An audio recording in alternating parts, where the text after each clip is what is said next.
அரியலூர் சட்டமன்ற தொகுதி ஒரு விரிவான பார்வை. வரலாற்று சிறப்புமிக்க கரைவெட்டி பறவைகள் சரணாலயத்தை கொண்ட அரியலூர் தொகுதி இன்று ஆளுங்கட்சியின் அலட்சியத்தால் தூசு படிந்து கிடக்கிறது. தொகுதி நிலவரம்: சுமார் 2,61,000 மேற்பட்ட வாக்காளர்களை கொண்டது இந்த தொகுதி. விவசாயமும் சிமெண்ட் ஆலை சார்ந்த தொழில்களுமே இங்கு பிரதானம். ஆனால் அரியலூர் மக்களின் அடிப்படை உரிமைகள் இன்று பறிபோய் கொண்டிருக்கின்றன. மருதையாறு அணை திட்டம் மற்றும் ஏரி குளங்களை முறையாக தூர்வாராததால் காவிரி நீர் கடைமடை வரை வராமல் விவசாயிகள் கடும் வறட்சியை சந்தித்து வருகின்றனர்.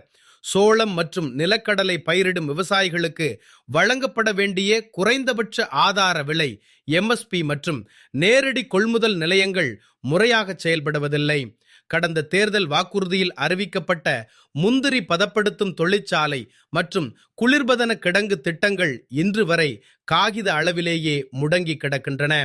கொள்ளிடம் மற்றும் வெள்ளாற்று படுகைகளில் ஆளுங்கட்சியினரின் முழு ஆசீர்வாதத்துடன் மணல் மற்றும் தாது மணல் கொள்ளை தங்குதடையின்றி அரங்கேறி வருகிறது.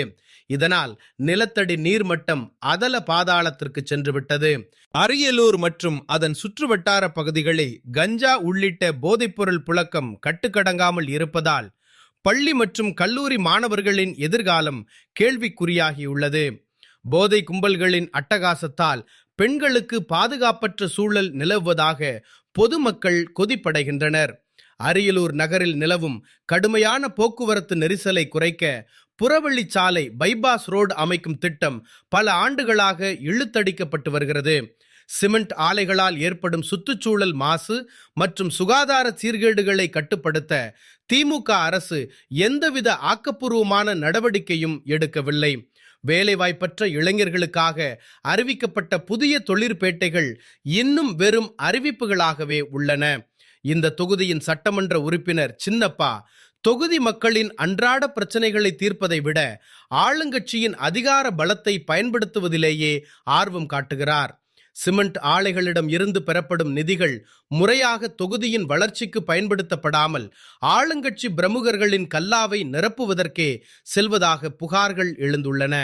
சமீப காலமாக அரியலூர் மாவட்டத்தின் கிராமப்புறங்களில் மத மாற்ற கும்பல்களின் பிரச்சாரம் மற்றும் ஆதிக்கம் அதிகரித்துள்ளதாகவும் அதற்கு நிர்வாக தரப்பில் எவ்வித தடையும் இல்லை என்றும் மக்கள் குற்றம் சாட்டுகின்றனர்.